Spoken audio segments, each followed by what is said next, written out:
Chapter 16 of The Science of Being Great by Wallace Wattles. Some further explanations. We go back here to the matter of the point of view, for, besides being vitally important, it is the one which is likely to give the student the most trouble. We have been trained, partly by mistaken religious teachers, to look upon the world as being like a wrecked ship, storm-driven upon a rocky coast. Utter destruction is inevitable at the end, and the most that can be done is to rescue perhaps a few of the crew. This view teaches us to consider that the world is essentially bad and growing worse, and to believe that existing discords and inharmonies must continue and intensify until the end. It robs us of hope for society, government, and humanity, and gives us a decreasing outlook and contracting mind. This is all wrong. The world is not wrecked. It is like a magnificent steamer with the engines in place and the machinery in perfect order. The bunkers are full of coal, and the ship is amply provisioned for the cruise. There is no lack of any good thing. Every provision omniscience could devise has been made for the safety, comfort, and happiness of the crew. The steamer is out on the high seas tracking hither and thither because no one has yet learned the right course to steer. We are learning to steer, and in due time will come grandly into the harbor of perfect harmony. The world is good and growing better.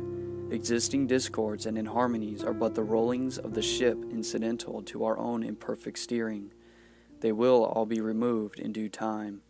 This view gives us an increasing outlook and an expanding mind. It enables us to think largely of society and of ourselves, and to do things in a great way. Furthermore, we see that nothing can be wrong with such a world or with any part of it, including our own affairs. If it is all moving on towards completion, then it is not going wrong. And as our own personal affairs are a part of the whole, they are not going wrong. You and all that you are concerned with are moving on towards completeness. Nothing can check this forward movement but yourself, and you can only check it by assuming a mental attitude which is at cross purposes with the mind of God. You have nothing to keep right but yourself. If you keep yourself right, nothing can possibly go wrong with you, and you can have nothing to fear. No business or other disaster can come upon you if your mental attitude is right, for you are a part of that which is increasing and advancing, and you must increase and advance with it. Moreover, your thought form will be mostly shaped according to your viewpoint of the cosmos. If you see the world as a lost and ruined thing, you will see yourself as a part of it, and as partaking of its sins and weaknesses. If your outlook for the world as a whole is hopeless, your outlook for yourself cannot be hopeful. If you see the world as declining towards its end, you cannot see yourself as advancing. Unless you think well of all the works of God, you cannot really think well of yourself, and unless you think well of yourself, you can never become great.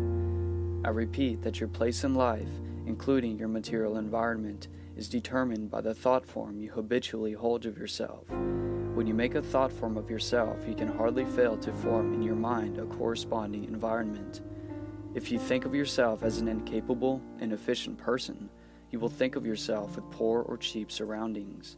Unless you think well of yourself, you will be sure to picture yourself in a more or less poverty-stricken environment.